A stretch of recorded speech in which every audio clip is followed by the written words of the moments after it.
குறவஞ்சி இலக்கியம் சிற்றிலக்கிய வகைகளில் குறிப்பிடத்தக்க ஒன்றாக திகழ்வது குறவஞ்சி என்ற சிற்றிலக்கிய வகையாகும். குற கூட்டல் வஞ்சி என்பதுதான் குறவஞ்சி ஆயிற்று.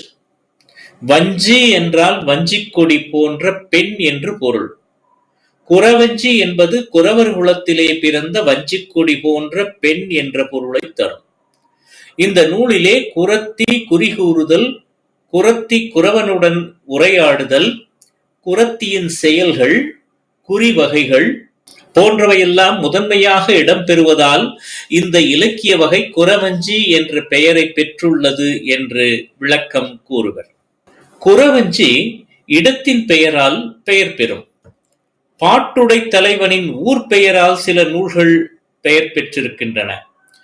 காட்டாக திருக்குற்றால குறவஞ்சியை சொல்லலாம். இந்நூலில் பாட்டுடை தலைவன் குற்றாலநாதர். அவர் எழுந்தருளி இருக்கக்கூடிய இடம் திருக்குற்றாலம். எனவே இந்த இடத்தின் பெயரால் குற்றால குறவஞ்சி என்று பெயர் பெற்றுள்ளது. குற்றால குறவஞ்சி, திரு ஈங்கோய்மலை குறவஞ்சி, சிவன்மலை குறவஞ்சி என்பவற்றையெல்லாம் சான்றாக சொல்லலாம். சில குறவஞ்சி நூல்கள் பாட்டுடை தலைவனின் பெயரால் இடம்பெறும். எடுத்துக்காட்டாக தியாகேசர் குறவஞ்சியை சொல்லலாம். இந்த நூலினுடைய பாட்டுடை தலைவன் இறைவனாகிய தியாகேசர். எனவே தியாகேசர் குறவஞ்சி என்று சொல்லப்படுகிறது. இதே போல்தான் சரபேந்திர பூபால குறவஞ்சி. அதில் பாட்டுடை தலைவன் சரபேந்திரன்.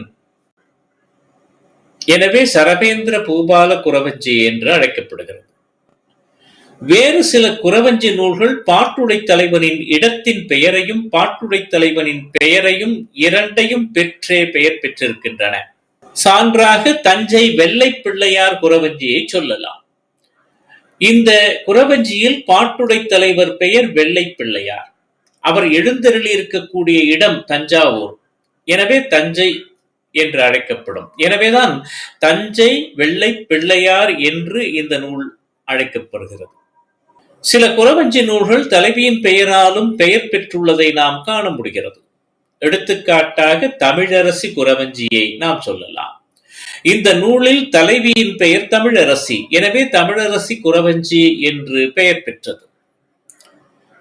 சில நூல்கள் குறத்தியின் பெயராலும் பெயர் பெற்றுள்ளதை நாம் அறிய முடிகிறது. சான்றாக திரௌபதை குறவஞ்சி என்று சொல்லலாம். இந்த நூலில் குறத்தியின் பெயர் திரௌபதை. திரௌபதை குறவஞ்சி என்று பெயர் பெற்றுள்ளது. குறவஞ்சியினுடைய தோற்றம் எப்படி?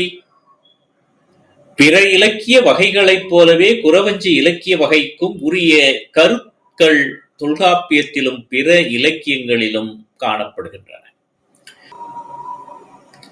தலைவி தலைவன் ஒருவனை காதலிக்கின்றாள். அவர்களுக்கு இடையே பிரிவு ஏற்படுகின்றது. தலைவனை பல நாள் காணாததால் தலைவி மனம் வருந்துகின்றாள். உடலும் உள்ளமும் வாடி காணப்படுகின்றாள். தலைவியின் இந்த நிலையை செவிலித்தாயும் நற்றாயும் பார்க்கின்றார்கள். தலைவியின் இந்த நிலைக்கு உரிய காரணத்தை அறிய வேண்டும் என்று நினைக்கின்றார்கள். அப்படி அறிய வேண்டும் என்பதற்காக கட்டு, கழங்கு, வெறியாடல் ஆகியவற்றின் மூலமாக குறிபார்க்கின்றார்கள்.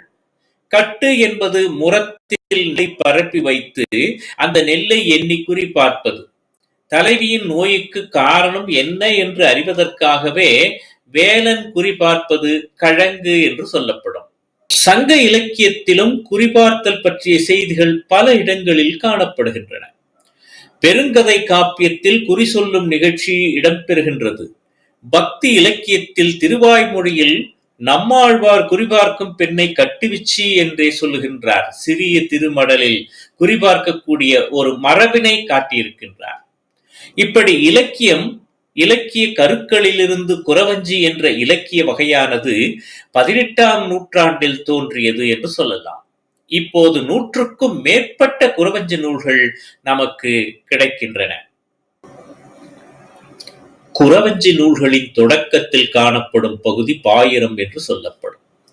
இந்த பாயிர பகுதியில் கடவுள் வணக்கம், தோடயம், நூல் பயன், அவையடக்கம் என்றன காணப்படும். நூல் இனிதாக நிறைவடையும்படி ஆசிரியர் கடவுளை வேண்டி வணங்கும் பகுதிதான் கடவுள் வணக்கம். தோடகம் என்பது வடமொழிச் சொல்.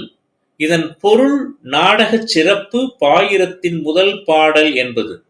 இதுதான் தோடயம் என்று குறவஞ்சி நூல்களிலே சுட்டப்படுகின்றது. அடுத்ததாக நூல் பயன். நூலை படிப்பதால் ஏற்படும் பயன்களை நூல் பயன் என்ற பகுதி குறிப்பிடுகிறது. நூலில் காணப்படக்கூடிய குற்றம் குறைகளை பொறுத்து இந்த நூலை படிப்பவர்கள் நூலை ஏற்றுக்கொள்ள வேண்டும் என ஆசிரியர் வேண்டுவதாக அடக்கத்தோடு கூறுவது அவை அடக்கம் என்ற பகுதியாகும். இப்படி இந்த 4 பகுதிகளும் முற்பகுதிகளாக அமையும். ஒரு சில குறவஞ்சி நூல்களில் பாட்டுடைத் தலைவன் உலா வரும் செய்தி இடம்பெறுகிறது. அப்பகுதியில் பாட்டுடைத் தலைவனின் தோற்றம், பண்பு நலன்கள், பெருமைகள், உலாவில் உடன் வருவோர்கள் என்பன விளக்கமாக விரிவாக வர்ணிக்கப்படுகிறது. பாட்டுடைத் தலைவன் உலா வருகின்றான்.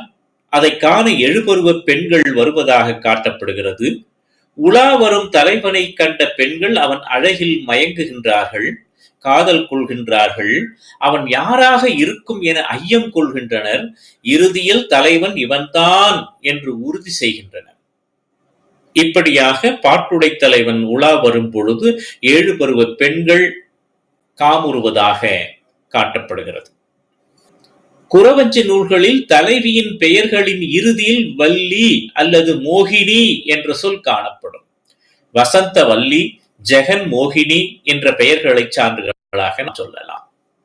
தலைவன் தலைவி உலா வருவதை காண்கின்றாள், காதல் கொள்கின்றாள், காதல் காரணமாக மயங்கி விழுகின்றாள். அவள் தோழியர்கள் அவள் மயக்கத்தை நீக்க முயல்வதாக இந்த குறவஞ்சி நூல்களுள் தலைவி பற்றிய செய்திகள் காணப்படுகின்றது. தலைவனிடத்து காதல் கொண்ட தலைவி தன் தோழியை தலைவனிடம் தூதாக அனுப்புகின்றாள். தலைவனை அழைத்து வர வேண்டும், இல்லை என்றால் அவன் அணிந்துள்ள மாலையையாவது நீ வாங்கி வர வேண்டும் என்று கூறி தோழியை தூது அனுப்புவதாகவும் செய்திகள் இடம்பெறுகின்றன. தலை அனுப்பிய தோழி தூது சென்று வருகின்றாள். வரும்போது ஒரு குறத்தியும் அவளோடு வருகின்றாள். அவள் பாட்டுடைத் தலைவனை புகழ்ந்து கொண்டே வருகின்றாள். இந்த இடத்தில் குறத்தியின் தோற்றத்தை வர்ணிப்பதாக குறவஞ்சி அமைகின்றது. குறத்தி தலைவியிடம் தன் நாடு, மலை போன்றவற்றையெல்லாம் அவற்றின் சிறப்பை எல்லாம் கூறுகின்றாள். தலைவி குறத்தியிடம் அவள் குறிகூறும் சிறப்புகளை பற்றி கேட்டு அறிகின்றாள். தனக்கும் குறிகூற வேண்டும் என்று தலைவி குறத்தியிடம் கேட்கின்றாள். குறத்தி தலைவிக்கு குறிகூறுகின்றாள். அதனை வியந்து தலைவி குறத்திக்கு பரிசுகள் கொடுக்கின்றாள். குறத்தியானவள் தலைவியிடம் பரிசுகள் பெற்றுச் செல்லுகின்றாள். அப்போது குறத்தியின் கணவன் வருகின்றான். அவன் தன் மனைவியாகிய குறத்தியை பல இடங்களிலும் தேடித் தேடிச் சென்று வருகின்றான். குறத்தியின் பிரிவால் மனம் வருந்தி காணப்படுகின்றான். பல இடங்களிலும் தேடிய பின் குறவன் குறத்தியை கண்டு மனம் மகிழ்கின்றான். இருவரும் சேர்கின்றனர். இந்த நூலினுடைய இறுதி பகுதியிலே வாழ்த்து கூறுதல், மங்களம் பாடுதல் ஆகிய பகுதிகளோடு இந்த குறவஞ்சி என்கின்ற இலக்கியமானது நிறைவடைகிறது. இப்படி குறவஞ்சியானது தோன்றி வளர்ந்து இன்றைக்கு விரிவாக இருக்கக்கூடியதை நாம் பார்க்க முடிகின்றது.